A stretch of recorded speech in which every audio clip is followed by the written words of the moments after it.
누가복음 2장 41절 51절에 있는 말씀, 제가 가지고 있는 성경 신약 90페이지입니다. 누가복음 2장 41절에서 51절에 있는 말씀 봉독합니다. 그 부모가 해마다 유월절을 당하면 예루살렘으로 가더니 예수께서 12살 될 때에 저희가 이 절기의 전례를 쫓아 올라갔다가 그 날들을 마치고 돌아갈 때에 아이 예수는 예루살렘에 머무셨더라. 그 부모는 이를 알지 못하고 동행 중에 있는 줄로 생각하고 하룻길을 간 후 친족과 아는 자 중에서 찾되 만나지 못하며 찾으면서 예루살렘에 돌아갔더니 사흘 후에 성전에서 만난즉 그가 선생들 중에 앉아서 저희에게 듣기도 하시며 묻기도 하시니 듣는 자가 다 지혜와 대답을 기히 여기더라. 그 부모가 보고 놀라며 그 모체는 가로되 아이야 어찌하여 우리에게 이렇게 하였느냐. 보라 네 아버지와 내가 근심하여 너를 찾았노라. 예수께서 가라사대 어찌하여 나를 찾으셨나이까. 내가 내 아버지 집에 있어야 될 줄을 알지 못하셨나이까 하시니 양친이 그 하신 말씀을 깨닫지 못하더라. 예수께서 한 가지로 내려가서 나사렛에 이르러 순종하여 받드시더라. 그 모친은 이 모든 말을 마음에 두니라. 아멘. 오늘도 도우신 우리 하나님의 은혜와 평강이 우리 모두에게 넘쳐나기를 주의 이름으로 축복합니다. 미국 120층 가운데 100층의 한 노인이 살고 있었습니다. 엘리베이터를 타고 오르내 윗가닥에 큰 어려움이 없었지만 하루는 외출을 하고 이제 집에 올라가려고 100층까지 올라가기 위해서 엘리베이터에 섰는데 이게 웬일입니까? 갑자기 전기 고장으로 인해서 엘리베이터를 운행할 수가 없었습니다. 할 수 없이 100층까지 걸어 올라가야 합니다. 5층만 올라가도 힘이 드는데 100층이 까마득합니다. 어떡합니까? 집인데 올라가야죠. 고생하며 100층까지 올라갔습니다. 그리고 문을 열기 위해서 주머니를 뒤지는데 아차 큰일 났습니다. 열쇠를 가방 속에 두었는데 그 가방을 들고 오기 힘들어 차에 놓고 올라왔던 겁니다. 어떡합니까? 100층까지 올라왔던 그 길을 다시 돌아가야 했습니다. 그런가 하면 가끔씩은 들었겠습니다. 어떤 분은 외국에 나가기 위해서 공항으로 갑니다. 그런데 발권을 하기 위해서 여권을 찾지만 이게 웬일입니까? 여권을 집에 두고 왔습니다. 돌아가야 했습니다. 유명한 존 버년이 쓴 솔로 역정에 보면 어느 믿음의 사람이 고생하며 믿음을 지켰습니다. 그 고생하며 하늘문 천국문 앞에 다다랐습니다. 앞에 지키고 있던 문지기가 믿음의 표를 요구합니다. 그런데 이게 웬일입니까? 믿음의 표를 가지고 오지를 못했습니다. 그래서 힘없이 고개를 떨구며 왔던 길을 되돌아가는 그런 모습을 글로 써 놓았습니다. 성도 여러분, 가다 보니 예수님이 없는 길이었습니다. 이렇게 설교를 하다 보니 예수님이 없는 설교일 때가 있습니다. 행사를 하다 보니 주님의 영광을 위하여 주님께 영광 돌리기 위하여 행사를 하였는데 그 행사회가 예수님이 없는 행사였습니다. 찬양을 마음껏 하였는데 그 찬양 속에 예수님이 없는 찬양이었습니다. 주일학교 학생들을 가르치다가 열심히 가르쳤는데 그 가르침이 예수님이 없는 가르침일 때가 있었습니다. 가다 보니 예수님이 없는 길을 걷고 있습니다. 지금 우리의 모습이 어떤가요? 바로 오늘 말씀, 우리가 너무나 잘 아는 말씀인데 그런 말씀입니다. 예수님이 어렸을 때에 그 부모님이 예수님을 데리고 예루살렘에 갔습니다.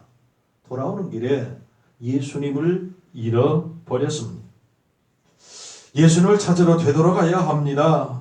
예수님을 잃어버리고 가는 길은 반드시 되돌아가야 하는 길이 된다는 말씀입니다. 예수님이 어렸을 때 이야기는 오늘 말씀밖에는 없습니다. 12살 때 이야기입니다. 예수님이 12살 이전에 어떻게 사셨는지, 그리고 12살에서 30살까지 어떻게 살아오셨는지 기록이 없습니다. 성경이 말하지 않으면 굳이 할 이유 없습니다. 우리는 침묵을 지켜야 합니다. 그런데 여러분, 오늘 본문 말씀을 이해하기 위해서는 이스라엘 백성들의 세 가지 습관을 알아야 합니다. 첫째는 이스라엘 백성들은 6월절이면 예루살렘을 중심으로 32km 반경 내에 살고 있는 성인들은 반드시 6월절에 예루살렘 성전에 모이게 되어 있습니다. 그런데 실제적으로는 어른들만 모이는 것이 아니라 남자나 여자, 어른이나 아이, 국내나 국외의 모든 유대인들이 다 모였습니다. 지금도 그렇습니다. 유대인들은 아니든지 바뀌든지 나라 아니든지 나라 바뀌든지 열심히 1년 동안 일을 해서 돈을 모아가지고 6월절이면 예루살렘을 방문하는 것이 그들의 낙이라고 말을 합니다. 또 한 가지 습관이 있습니다. 유대인들은 3살에 옷단에 술을 달고 알파벳 공부를 하여야 합니다. 민수기 15장 38절 이스라엘 자손에게 명하여 그들의 대대로 그 옷단 귀에 술을 만들고 청색 끈을 그 귀에 술에 더하라 성경은 말합니다. 이 술은 우리가 먹는 술이 아닙니다. 그리고 그 끝에 알파벳으로 만든 과자, 알파벳을 과자로 만들어서 꿀에 발라 먹으라고 말씀을 합니다. 하나님의 말씀이 꿀과 송이보다 더 달다는 사실을 공부하게 합니다. 5살의 수에마와 시편 그리고 신명기 6장 1절에서 3절 말씀을 어머니로부터 익히 들어야 합니다. 배워야 합니다. 10살이면 위시나라고 하는 구전으로 내려오는 법을 연구해야 하고 13살이 되면 바르마츠바라고 하는 예식을 거행을 합니다. 이 바르마츠바라고 하는 것은 율법의 아들, 하나님의 아들이라고 하는 예식입니다. 부모가 받은 율법을 자녀가 그대로 받는 예식을 말합니다. 그리고 15세가 되면 탈무드를 연구합니다. 이스라엘 백성들은 공부하는 백성입니다. 그래서 유대인들이 사는 곳에서는 헌 책방을 찾기가 상당히 어렵답니다. 왜냐하면 책은 팔지 않는 물건입니다. 그들의 속담에 옷을 팔아 책을 사라고 하는 말이 있을 정도로 그들은 공부하는데 열심을 다합니다. 12살은 말씀드렸듯이 바르미츠바 율법의 아들 그리고 바르미트바 율법의 딸 이것을 연습하는 시기입니다. 하나님의 백성으로 어떻게 살아가야 하는가를 배우는 것입니다. 그래서 예수님께서는 13살을 준비하고 대비하기 위해 12살에 성전을 가신 듯 싶습니다. 모두가 다 예루살렘을 갈 때의 습관이 있습니다. 마지막 세 번째 습관은 예루살렘으로 올라갈 때에 강도나 어떤 위험을 대비해서 여자들과 아이들은 떼를 지어서 앞에 가고 그 뒤에 남자들도 역시 떼를 지어서 가는 그런 여행의 길입니다. 올 때나 갈 때 그렇게 해야 했습니다. 예수님의 부모님들 역시 예수님을 데리고 예루살렘으로 갈 때에 유월절을 지키기 위하여 그들의 습관대로 어린아이들과 여자들 속에 같이 갔습니다. 그리고 남자들은 그 뒤를 갑니다. 유월절을 지키고 올 때에 갈 때처럼 올 때도 예수님이 그 무리들 속에 있을 것이라 당연하게 생각을 하고 내려옵니다. 그런데 가다 보니 예수님이 없었습니다. 하룻길을 걸어온 먼 길이었지만 다시 예루살렘으로 올라가면서 친척집을 비롯해서 있을 만한 곳, 갈 만한 곳을 찾아보았습니다. 이틀이나 걸렸습니다. 예수님의 부모님들은 마지막으로 성전을 가보았습니다. 그런데 뜻밖의 성전에서 예수님께서는 저명한 율법 학자들과 함께 하나님의 말씀을 토론하고 계셨습니다. 그런데 함께 있던 사람들이 그 저명한 학자들이 예수님의 지혜와 대답을 듣고 놀랐다라고 성경은 말씀합니다. 예수님의 어머니는 반갑기도 하고 놀랍기도 하였습니다. 어머니가 예수님에게 말합니다. 아야, 어찌하여 우리에게 이렇게 하였느냐? 보라, 네 아버지와 내가 근심하여 너를 찾았노라 라고 말을 하자 예수님은 말씀하십니다. 어찌하여 나를 찾으셨나이까? 내가 내 아버지 집에 있어야 될 줄을 알지 못하셨나이까? 라고 말씀합니다. 이것이 오늘 본문 말씀입니다. 사랑하는 성도 여러분, 가다 보니 예수님이 없는 길이었습니다. 열심을 다해서 충성하고 봉사하고 헌신하고 희생하고 헌금하였는데 그것이 예수님이 없다면 헛것이라고 하는 사실을 반드시 기억해야 합니다. 더디더라도 예수님과 함께 해야 합니다. 힘들더라도 예수님과 함께 하는 자가 가장 복된 자인 것을 믿으시기 바랍니다. 예수님이 없이 가는 길은 어려움이 있습니다. 어떤 길일까요? 첫째, 예수님이 없이 걷는 길은 근심이 생기는 길입니다. 예수님을 잃어버리고 걷는 길은 근심의 길이었습니다. 성전에서 성경을 토론하고 있는 예수님을 만났을 때 그 어머니 마리아가 예수님에게 말씀합니다. 아이야, 어찌하여 우리에게 이렇게 하였느냐? 보라, 네 아버지와 내가 근심하여 너를 찾았노라 라고 말을 합니다. 몹시 근심하였음을 짐작할 수 있는 말씀입니다. 예수님을 잃어버리고 걷는 길은 늘 근심이 도사리고 있는 길입니다. 반대로 예수님과 함께 가는 길은 평안의 길입니다. 근심이 사라지는 길입니다. 심지어 죽을 때에도 근심이 없더라는 말입니다. 하나님의 사람 스데반 집사가 돌무덤에 깔려 죽었을 때에도 그럴지라도 고통과 피투성이 속에서도 그 얼굴이 해와 같이 빛났음을 성경은 우리에게 말씀합니다. 그러다 보니 미국에 유학을 가서 31살이라고 하는 새파란 젊은 나이에 박사학위를 받아서 한국에 귀국을 했습니다. 그것을 알고 국내 유수 대학에서 청빙을 합니다. 한 대학에 청빙을 받아서 교수로 봉직을 합니다. 그런데 이게 웬일입니까? 한 학기 강의가 끝나기도 전에 31살이라고 하는 새파란 젊은 나이에 급성 췌장암에 걸려 아야소리 못하고 죽어갑니다. 그는 소리칩니다. 내 삶이 억울하다라고 말입니다. 그러나 사랑하는 성도 여러분, 예수님과 함께하는 죽음은 그렇게 평안할 수가 없음을 성경은 우리에게 말씀합니다. 우리의 믿음의 선배들도 때로는 고통 속에서 좌절 속에서 헌신하며 희생하며 순교의 잔을 들지라도 그들은 기쁨과 감사가 넘쳤음을 알 수 있습니다. 예수님은 말씀합니다. 너희는 마음에 근심하지 말라. 하나님을 믿으니 또 나를 믿으라. 내 아버지 집에 거할 것이 많도다. 그렇지 않으면 너희에게 일렀으리라. 내가 너희를 위하여 처소를 예비하러 가노니 가서 너희를 위하여 처소를 예비하면 내가 다시 와서 너희를 내게로 영접하여 나 있는 곳에 너희도 있게 하리라. 요한복음 14장 1절로 3절 성경은 우리에게 말씀합니다. 너희는 마음에 근심하지 말라라고 말씀합니다. 근심하지 말라라고 하는 말은 사람은 근심할 수밖에 없는 존재다라고 하는 의미가 깔려 있습니다. 이 세상에 근심 없는 사람이 과연 있을까요? 잘 사는 사람은 그대로 잘 사는 대로, 못 사는 사람은 못 사는 대로, 많이 배운 사람은 배운 대로, 못 배운 사람은 못 배운 대로, 있는 자는 있는 자대로, 없는 사람은 없는 자대로, 어른은 어른대로, 어린이는 어린이대로 다 걱정이 있음을 우리는 분명히 합니다. 그러나 믿음의 사람은 근심할지라도 그 근심이 길게 가지 않습니다. 왜냐하면 그 모든 근심을 주님께 맡기기 때문입니다. 내 모든 근심을 주님께 맡길 때에 주님은 해결자가 되심을 믿습니다. 백만장자의 아들이 돈 10만 원이 없어서 근심을 하고 잠을 못 자고 밥도 못 먹는다면 어떻게 이해하실까요? 하나님은 부자이십니다.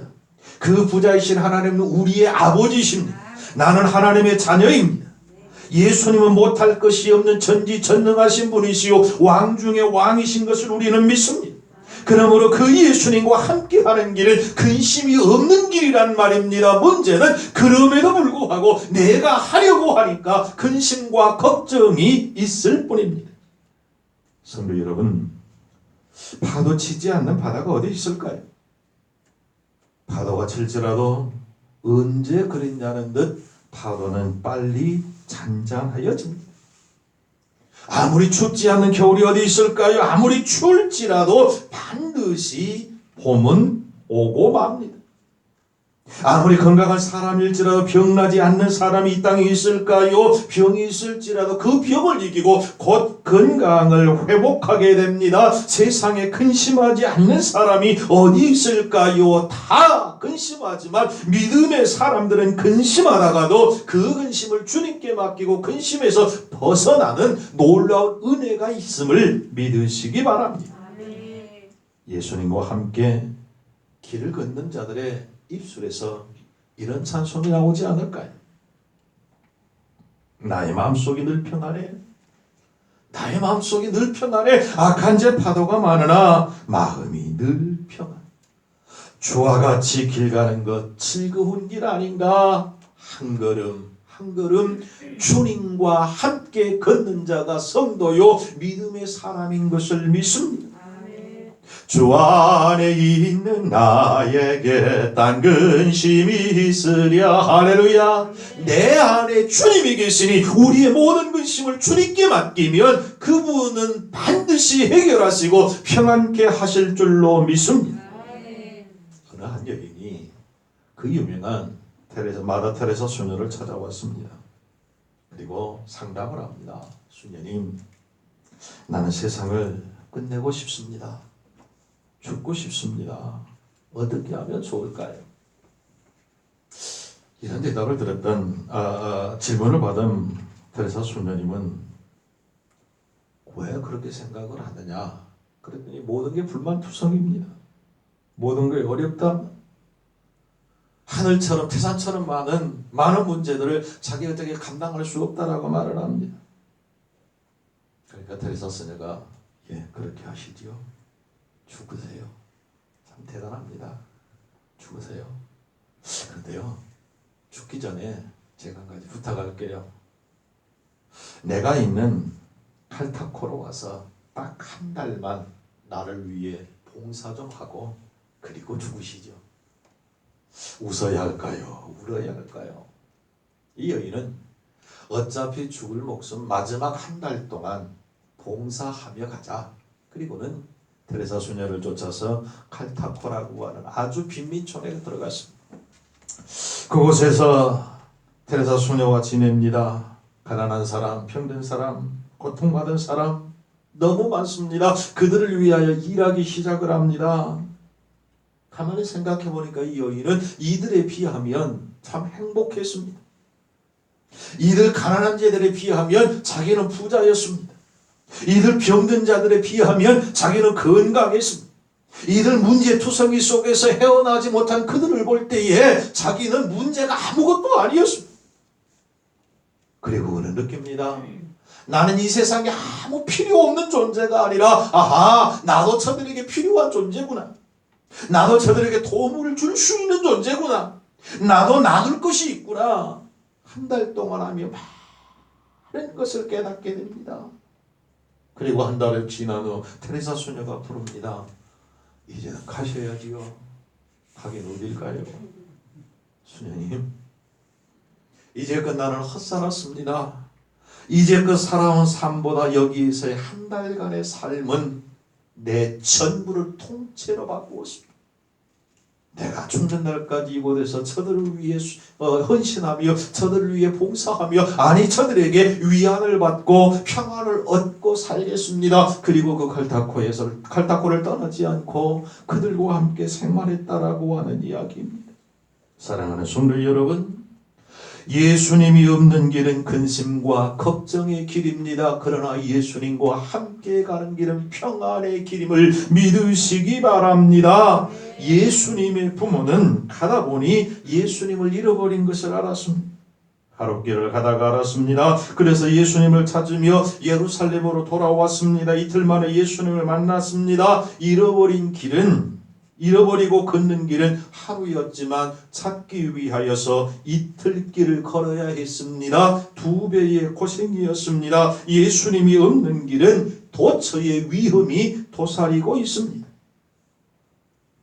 예수님보다 앞서가는 선행은 신앙적이 아닙니다. 그렇다고 예수님보다 뒤에 처지는 후행도 안 됩니다. 예수님과 따로 걷는 결행도 바른 믿음이 아닙니다. 물론 예수님의 뜻을 거스리는 역행은 더더욱 안 됩니다. 오직 믿음의 사람은 예수님과 동행하는 것이 참 믿음의 사람인 것을 믿으시기 바랍니다. 예수님의 부모님은 가다 보니 예수님을 잃어버리고 걷고 있습니다. 근심하였습니다. 찾느라고 2배나 고생하였습니다. 요셉과 마리아가 그랬습니다. 지금 내 모습이 그들의 모습이 아닌가요? 둘째로 예수님이 없이 걷는 길은 헛수고의 길이었습니다. 예수님을 잃어버리고 걷는 길은 헛수고였습니다. 가도 다시 와야 합니다. 그런 것만큼 손해가 아니라 더 손해였습니다. 더 헛수고였습니다. 여러분, 다행히 하룻길을 걷다가 예수님이 안 계신 것을 발견했기 망정이지, 그들이 사는 나사렛까지 가서 발견하여 3일 길을 다시 오려고 하였다면 더 큰 헛수고의 길이 아니었을까요? 예수를 믿는다고 하지만 예수를 믿지 않고 그저 예수를 바라만 보고 있는 타락한 분들이 있습니까? 그들에게 권면합니다. 다시 예수님께로 나와야 합니다. 더 멀리 가기 전에 지금 내가 서 있는 그 자리에서 돌아서서 잃어버린 예수님을 찾아 거룩한 성전으로 돌아와야 한다는 말입니다. 지금 예수님을 찾는 것, 지금 예수님을 다시 내 안에, 내 가정에, 우리 교회에 모시는 것이 가장 최선인 것을 깨달을 수 있기를 간절히 원합니다. 예수님을 잃어버리고 가면 간 것만큼 헛수고입니다. 예수님을 잃어버리고 돈을 쓰면 쓴 것만큼 헛물질일 뿐입니다. 예수님을 잃어버리고 올라가면 올라간 것만큼 헛수고입니다. 예수님을 잃어버리고 주면 준 것만큼 낭비에 가까운 헛수고일 뿐입니다. 88 서울올림픽을 기억하실 것입니다. 그때 육상의 꽃이라고 하는 100m의 우승자가 누구였죠? 벤 존슨이었습니다. 그런데 끝나고 나서 도핑 테스트를 했는데 약물 복용한 사실이 드러나서 금메달을 박탈당하였습니다. 뿐만 아니고 가끔 선거철이 끝나면 뉴스에서 들을 수 있죠. 어떤 분은 국회의원이나 기관장에 당선이 되었지만 100만 원 이상의 뇌물을 혹은 벌금을 받아서 무효가 선언된 자들이 많이 있음을 봅니다. 그렇습니다. 예수님 없이 걷는 길은 모두 무효입니다. 헛수고입니다. 예수님 없이 하는 봉사, 예수님 없이 하는 헌신, 헛수고일 뿐이란 말입니다. 주님과 함께 걷는 길, 모든 것이 저축이 되고 수고한 대가를 받음을 믿으시기 바랍니다. 이런 재미난 유머가 있습니다. 하나님이 천지를 창조하시고 사람을 창조하셨는데 이게 웬일입니까? 사람들이 너무너무 게을렀답니다. 왜요? 받은 것만 알았으니까. 에덴 동산에 다 있으니까.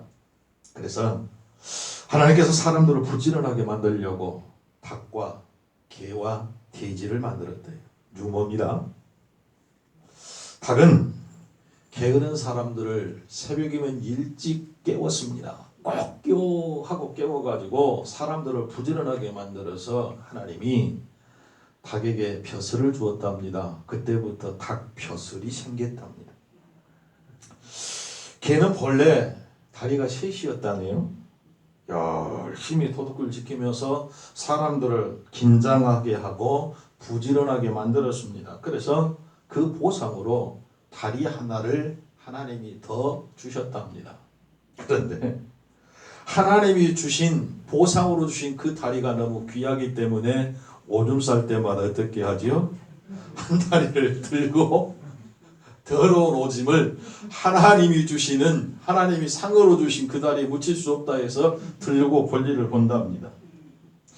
그런데 돼지는 사람들을 좀 일깨우고 부지런하고 만들었는데, 이 돼지는 먹고 자고 얼마나 게을르든지 하나님이 화가 나서 뼈쪽 나온 코를 확 눌렀더니 돼지 코가 납작해졌대요.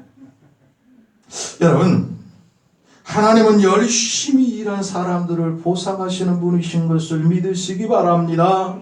그러나 예수님을 잃어버리고 가는 길에는 헛수고만 남게 될 뿐입니다. 이 지구상에서 제일 유명하고 영감적인 벽화 그림은 성 베드로 성전 천정 위에 그려진 그림이랍니다. 이 그림은 유명한 화가 미켈란젤로가 4년 동안 그린 그림인데, 이 그림을 그리기 위해서 미켈란젤로는 천정 밑에 누워서 4년을 살았답니다. 허리병에 호흡기 장애가 있었던지라 4년을 천정 밑에 누워서 그림을 그리는 것이 보통 일이 아닙니다. 엄청난 고통이었습니다. 그 모습을 본 제자들이, 선생님, 그림 그리는 것도 좋지만 건강을 생각하셔야죠. 어떻게 하시려고 그러십니까? 그랬더니 미켈란젤로가 그렇게 말을 했다네요. 나는 내 이름을 후대에 남기려는 것이 아니네. 내 작품을 역사에 길이 남기려는 것 또한 아니네. 나는 후대 사람들이 이 그림을 보고 하나님을 사랑하게 되었으면 하는 바람, 그거 하나밖에 없네 라고 말하며 오직 하나님의 영광을 위하여 4년을 애써 그렸다는 사실입니다. 성도 여러분, 우리의 삶이 하나님의 영광을 위한 복된 삶이 되기를 간절히 소원합니다. 그렇다면 예수님을 어디에서 찾을 수 있을까요? 바로 성전에서 찾을 수 있습니다. 예수님께서 어찌하여 나를 찾으셨나이까? 내가 내 아버지 집에 있어야 될 줄을 알지 못하셨습니까? 라고 성경은 말씀입니다. 성전 중심의 신앙생활이 예수 중심의 신앙이라는 말입니다. 말씀 중심이 예수 중심입니다. 우리 모두 말씀, 성전, 예수 중심의 믿음의 승리자들 되시기를 주의 이름으로 축복합니다. 예배 시간마다 하나님의 거룩한 성전에 와서 예배를 드리며 하나님의 말씀을 들어야 합니다. 하루 세끼 식사를 하여야 육이 사는 것처럼 반복하여 성전을 드나들면서 하나님의 말씀을 영적으로 먹어야 우리의 영이 살 수 있게 까닭입니다. 어떤 분이 목사님을 찾아와서 면담을 합니다. 그 면접 가운데, 목사님, 나는 교회에 30년을 다녔는데 목사님이 도대체 무슨 설교를 하셨는지 도무지 기억이 나지 않습니다. 어떻게 하면 좋을까요? 그래 목사님이 말씀하십니다. 그래요, 집사님. 근데 집사님 결혼한 지 몇 년 되셨죠? 예, 25년 된 것 같은데. 또 목사님 말씀합니다. 25년. 그런데 한 가지 물읍시다. 집사님의 아내가 25년 동안 어떤 식사를 해주었는지 기억나시나요? 여러분, 25년, 30년 혹은 50년, 60년 살면서 내가, 다른 사람이 말고 내가 해먹었던 음식이 어떤 것인지 기억하시나요? 그래 집사님 웃으면서, 에이 목사님 그걸 어떻게 기억해요? 25년인데요. 어제 아침 것도 모르겠는데. 목사님 웃으시면서 그렇게 말씀하셨답니다. 근데 집사님, 당신의 아내가 만들어준 음식을 먹고 25년 사는 것 맞지요? 네, 맞습니다. 마찬가지입니다. 목사가 30년 동안 무슨 설교를 하였는지 몰라도 그 양의 양식을 먹고 지금까지 당신의 양이 살아온 것만큼은 틀림없지 않습니까? 네, 맞습니다. 콩에 물을 주면 다 그 물이 빠져나갈 것 같지만 콩나물은 그 물을 통해 영양분을 흡수하고 쑥쑥 먹고 자라지요. 그렇게 대답을 하였다. 사랑하는 성도 여러분, 그렇습니다. 하나님의 거룩한 성전에 오면 예수님을 찾을 수 있습니다. 예수님을 만날 수 있습니다. 그 예수님을 내 마음속에 오늘 모시고 여러분의 가정으로 가시기 바랍니다. 여러분의 직장으로 가시기 바랍니다. 삶의 터전으로 가서 모신 그 예수님을 잃어버린 자들에게 나누는 거룩한 역사가 있기를 간절히 축복합니다.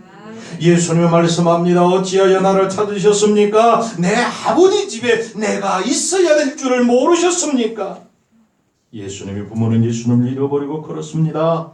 근심의 길이었고 헛수고의 길이었습니다. 그러나 그들은 성전에서 예수님을 찾았습니다. 예수님이 말씀합니다. 어찌하여 나를 찾으셨나이까? 내가 내 아버지 집에 있어야 될 줄을 알지 못하셨나이까?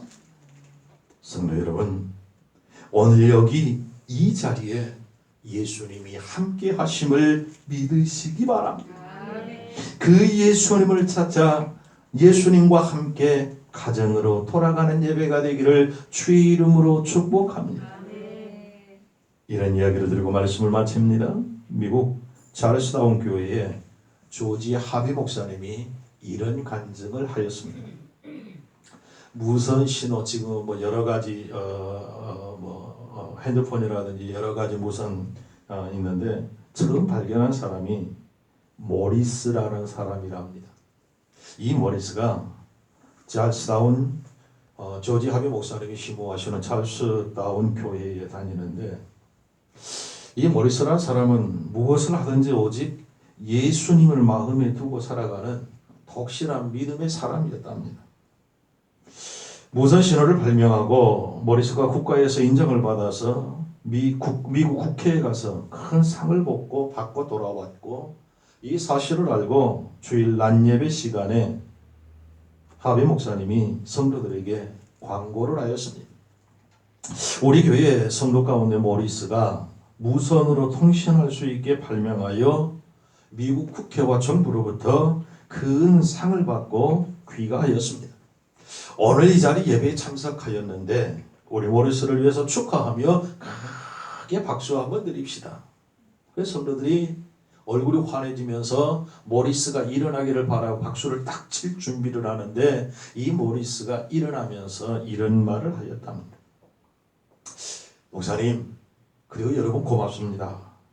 그러나 지금은 예배 시간입니다. 예수님만이 영광을 받으셔야 하는 시간입니다.